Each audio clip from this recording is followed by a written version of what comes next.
Paz y bien. Buenos días, buenas tardes, según a qué hora estén escuchando esta plática que quiero compartir con ustedes sobre el Adviento. Ya comenzamos el domingo, la semana pasada. El domingo pasado comenzamos el Adviento y la semana pasada ya les hablé de la dimensión evangélica y evangelizadora del Adviento. Dentro de esta dimensión evangelizadora entra de lleno el aspecto de liberación, de tal manera que podemos decir que el Adviento también es un tiempo liberador, puesto que Jesucristo, al anunciar su misión y a través de ella hacer realidad la presencia del reino, nos habla de que viene a liberar a los cautivos. Liberación es sinónimo de salvación. El ejemplo y modelo de la salvación lo hemos visto en la experiencia del pueblo de Israel, al cual alude constantemente la liturgia al hablar de salvación.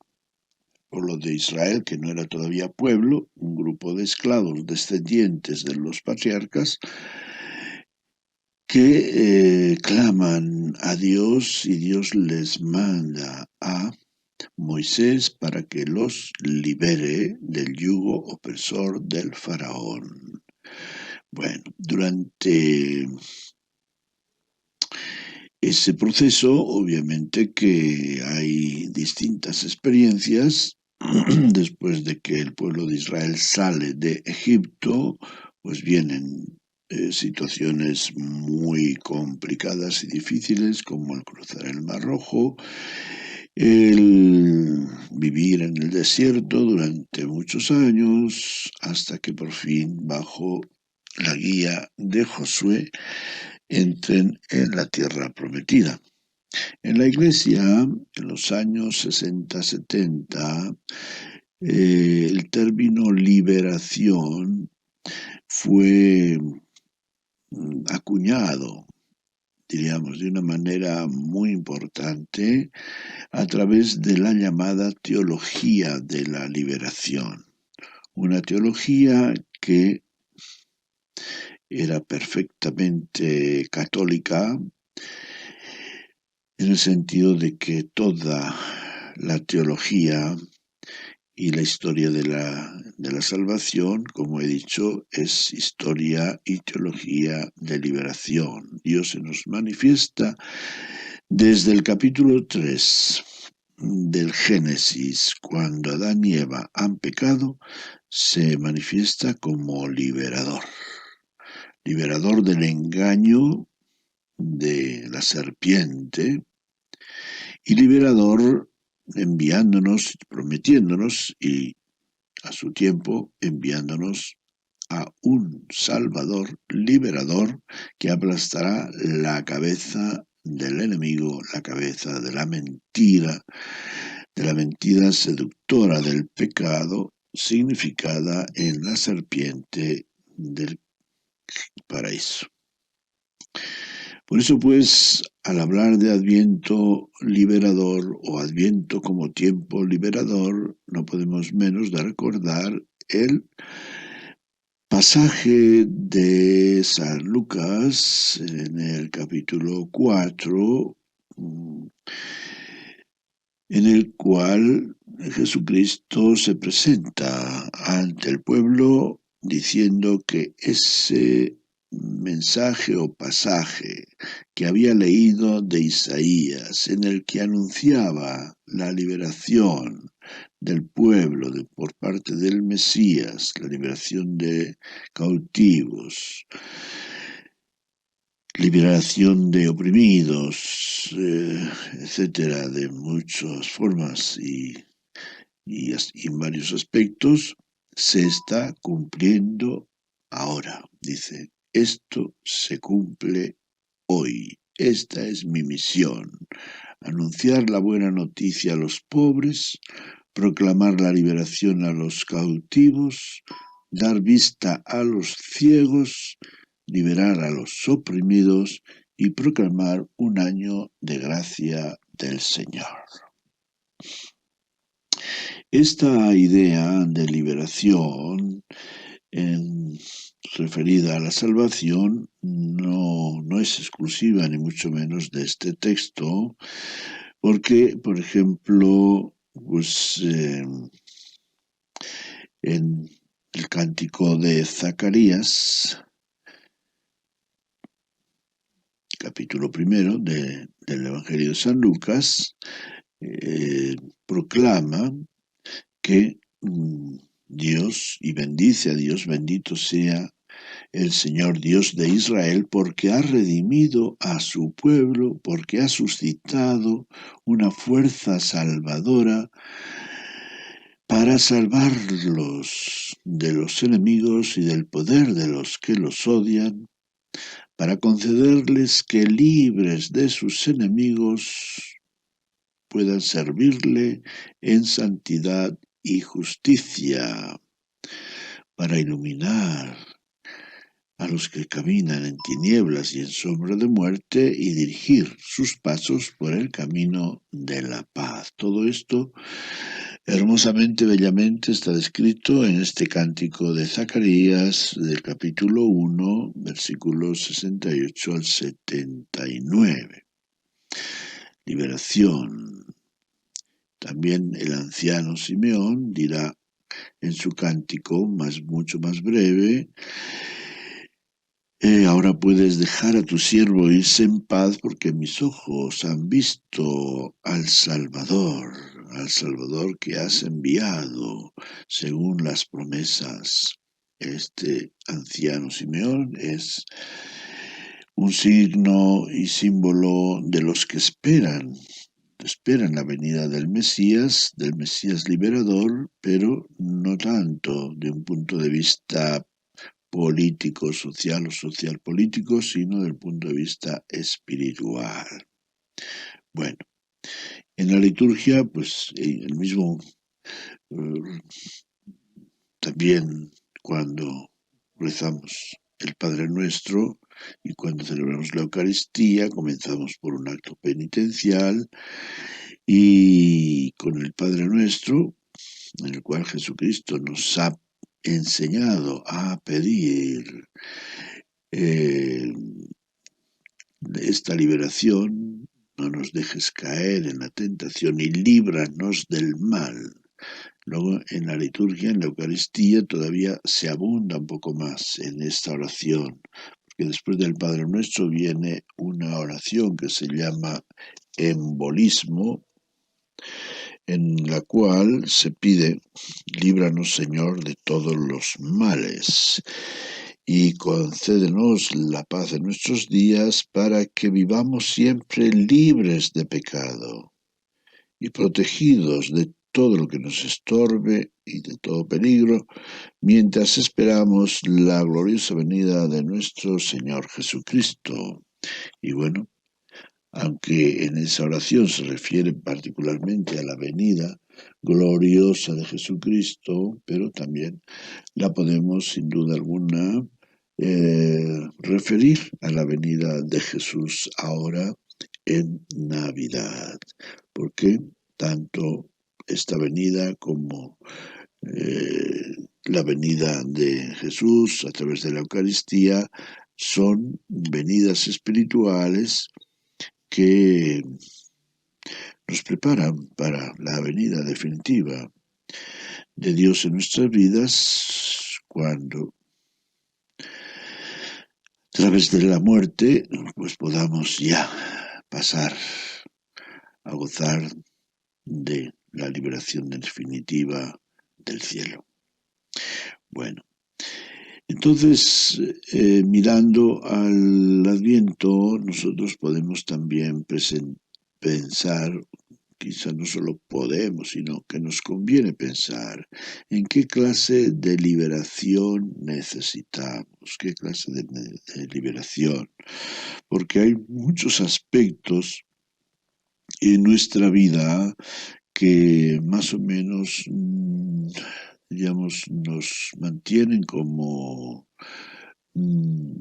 personas un poco esclavas. Suena muy fuerte eso, pero muy dependientes, mejor, ¿verdad? Dependientes de distintas, por ejemplo, quienes creen que a través del cumplimiento de los 10 mandamientos ya se salvan definitivamente y van a ir derechitos al cielo, pues necesitan liberarse de esa mentalidad moral, legalista, porque si tú te salvas por cumplir los 10 mandamientos, ¿qué diferencia hay entre ti y cualquier otro judío del Antiguo Testamento que cumplía los 10 mandamientos? Entonces, ¿cuál es el sentido de Cristo que viene a salvarnos? San Pablo de eso nos habla abundantemente. Le recomiendo, si alguno esto no lo ve claro, que lean la carta de San Pablo a los romanos, donde abunda en este aspecto, también la carta a los efesios, donde nos dice claramente, por gracia habéis sido salvados, y esto no viene de las obras concretamente de cumplir los mandamientos, sino que viene de Dios, de la gracia gratuita, amorosa de Dios. También hay gente que, bueno, que cree que no se puede liberar de las pasiones, cualquiera que sea. Puede ser la envidia, puede ser la avaricia, puede ser el egoísmo, puede ser la lujuria. Bueno, no te puedes liberar. Pues eso es lo que decía San Pablo. ¿Quién me librará de este cuerpo de pecado? Y la respuesta es, gracias sean dadas a Dios. Por Jesucristo me veré libre. Libre quiere decir más fuerte, porque las pasiones van a estar con nosotros siempre. La lucha entre la carne y el espíritu, como dice San Pablo también en el capítulo 8 de la carta a los romanos, es una lucha constante, porque dice son antagónicos, son contrarios. Entonces, la carne siempre va a estar haciendo la lucha al espíritu y el espíritu tiene que armarse, como dice también San Pablo en el capítulo 6 de la carta a los Efesios, de las armas del espíritu para vencer o para resistir a los embates y tentaciones de las pasiones. A veces también nosotros cuando fallamos, cuando pecamos, nos escudamos en decir que somos humanos, como si eso nos diera razón para pecar, para fallar, ¿no? Ciertamente que somos humanos, pero Cristo me ha liberado. ¿De qué me ha liberado? Me ha liberado de la fuerza negativa de la humanidad. Jesucristo se ha encarnado, se ha hecho humano como nosotros y por eso nos dice San Pablo, tengan los mismos sentimientos de Cristo. Él es el camino, Él es la verdad, Él es la vida, Él nos enseña cómo hemos de vivir, cómo hemos de luchar, cómo hemos de seguir adelante en la vida de cada día con esta condición humana que no es una, qué sé yo, una maldición o una desventaja, no, así somos.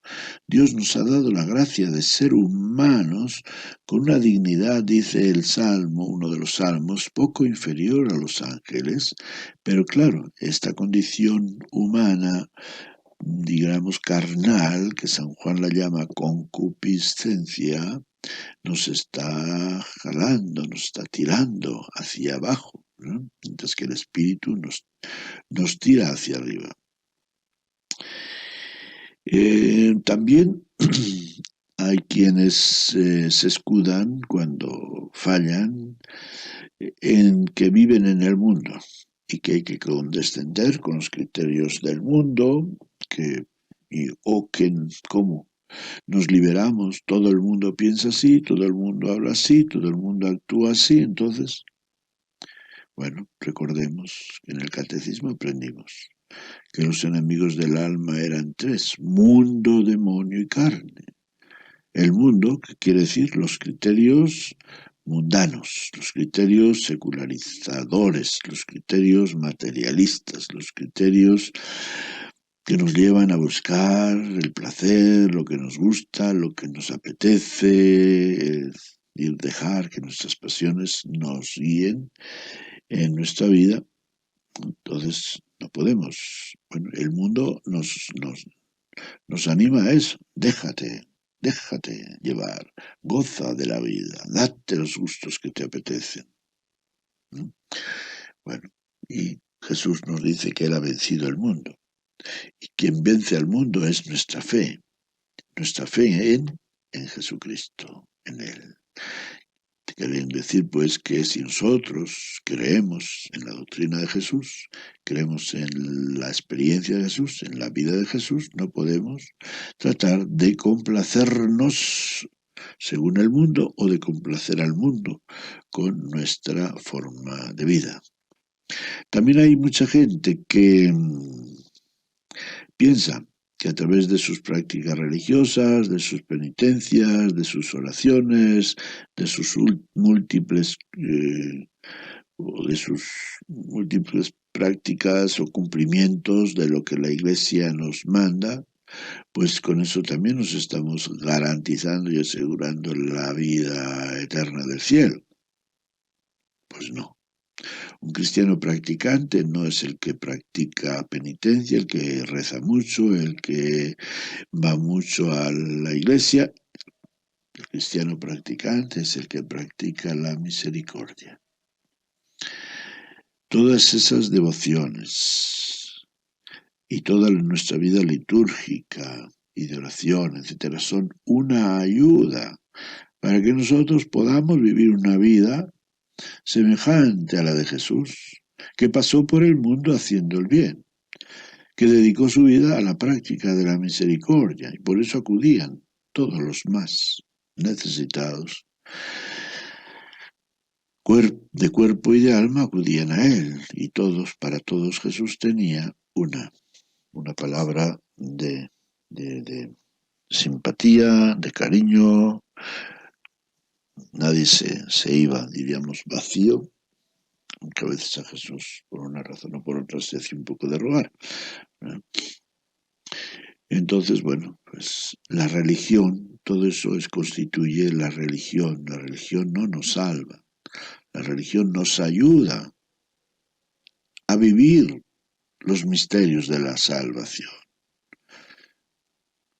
La celebración de los sacramentos, la celebración de la Eucaristía y otras devociones, por ejemplo, eucarísticas o marianas, nos ayudan a vivir el ideal cristiano, nos fortalecen, nos inspiran.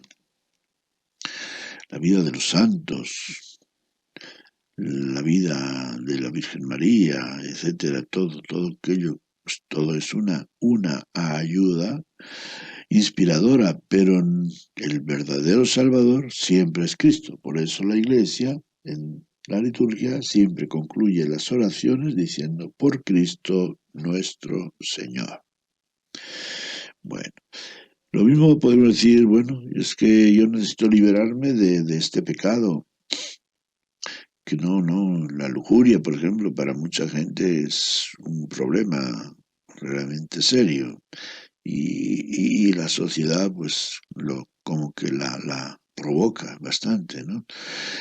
La avaricia puede ser también un pecado que nos atenaza, la avaricia, el querer tener muchas cosas, pensar que a través de todas esas cosas de este mundo, propiedades, dinero, etcétera, vamos a vivir tranquilos, como dice el Evangelio de aquel rico que había tenido una buena cosecha y le dice: alma mía, ahora tranquilo, date a la buena vida.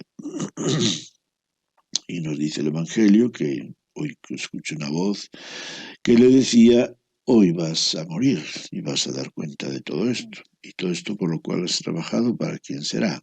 Entonces, ninguna de esas pasiones nos puede atenazar, nos pueda esclavizar, porque es un trabajo vano y ficticio.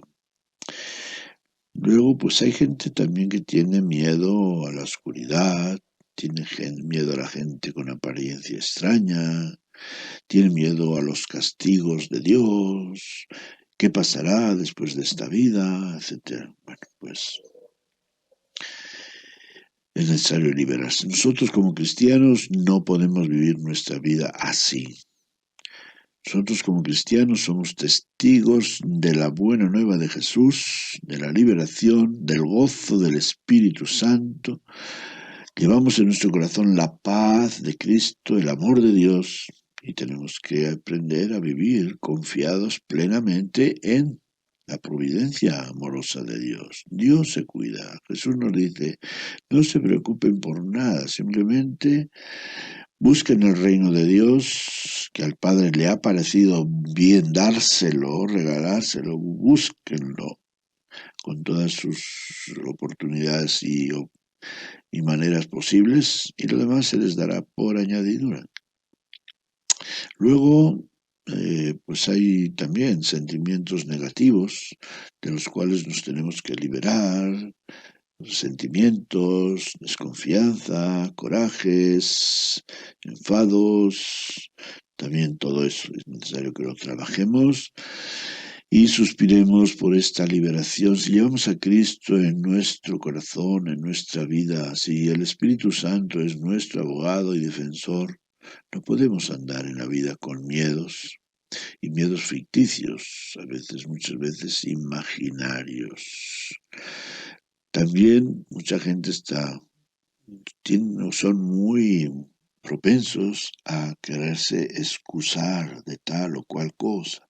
Es que no fue mi culpa, es que no. ¿Pero por qué? ¿Por qué tenemos ese sentimiento de culpa?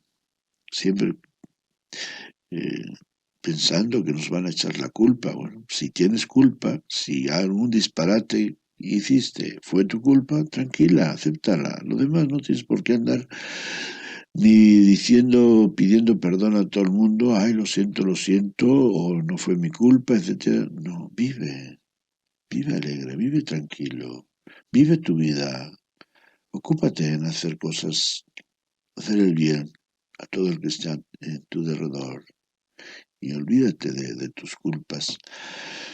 No andes con el puño siempre en tu pecho pidiendo perdón. ¿Por qué? Porque no, esa no es la imagen del cristiano. La imagen del cristiano es semejante a la de San Francisco, que va por el mundo como el juglar de Cristo, proclamando el amor de Dios, el amor no es amado, y Dios nos amó tanto que nos dio a su Hijo, y proclamando a Jesucristo como el Señor y Salvador, etc. Y finalmente, pues también en nuestra vida, por las situaciones, bueno, siempre ha sido, pero hoy día que, bueno, que parece que las cosas socialmente, políticamente, en tantos lugares, países, van para peor, pues es normal, mucha gente se preocupa demasiado. E incluso hay gente que dice, no, ¿para qué voy a tener hijos? No, ¿para qué vamos a tener hijos si luego van a vivir en una sociedad como estamos viviendo, quizá peor? Entonces, bueno, eso es un punto lamentable.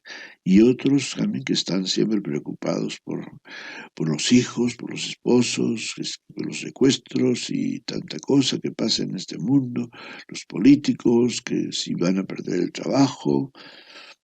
No, hermanos y hermanas, no podemos vivir así. Proclamamos la providencia amorosa de Dios, entonces vamos a vivir fiados en esa providencia amorosa de Dios. Dejemos que Dios despliegue sobre nosotros su providencia. Y es que, pero claro, si no tenemos fe, que decimos luego que sí tenemos mucha fe, pero luego a la hora de la hora no sabemos aplicarla a la vida. Y esa es una. una de las formas como vamos a vivir la fe. El justo vivirá de la fe, dice San Pablo, y se dice repetidas veces en el Antiguo Testamento, pero San Pablo, la carta a los Romanos, capítulo 1, también nos lo recuerda. El justo vivirá de la fe, de la fe. Es como el salvavidas frente a todos es la armadura principal frente a todos los peligros, amenazas que haya. Dios es mi Padre, Dios me ama, Dios es providente, Dios está al tanto de todo. No se preocupen. Miren los pajaritos del cielo, miren las flores del campo, nos dice Jesús. ¿Cuánto más el Padre los va a cuidar? Bueno, pues es necesario que trabajemos en este tiempo de Adviento para liberarnos de todas estas experiencias negativas, porque Cristo viene para eso. Viene para liberarnos de todo eso y darnos la salvación, que es darnos el amor, darnos la experiencia de Dios en nuestra vida, darnos la experiencia del reino de Dios en nuestros corazones, darnos la paz, darnos la misericordia, darnos la alegría, darnos la fuerza, el poder, el optimismo, todo eso. Entonces examinemos en qué aspectos de nuestra vida necesitamos esta liberación, necesitamos esta fuerza, esta gracia de Cristo para que realmente lo vayamos viviendo, trabajando y la Navidad sea pues como una experiencia liberadora, creyendo sin titubear lo más mínimo y abriendo nuestro corazón totalmente al amor de Dios. Creer en el amor y abrirnos plenamente al amor de Dios, que es una gracia. Él nos ama porque nos ama. No necesitamos merecerlo, no. Somos hijos de Dios, Él es nuestro Padre y nos ama incondicionalmente. Y lo importante es que creamos en ese amor para que podamos nosotros también cada día comenzar y concluir proclamando la misericordia y la fidelidad de Dios.